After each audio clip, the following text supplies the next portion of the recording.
Hey guys, welcome back to the channel. In this video, I'll be showing you how we can change map style or map type on Google Maps. Let's get started. First of all, open your Google Maps on your phone. Then this is my Google Maps, so just click on it.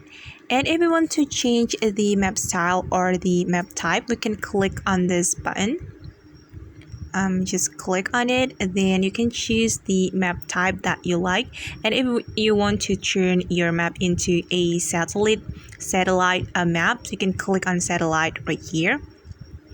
Just click on it, and after that your map type will be changed.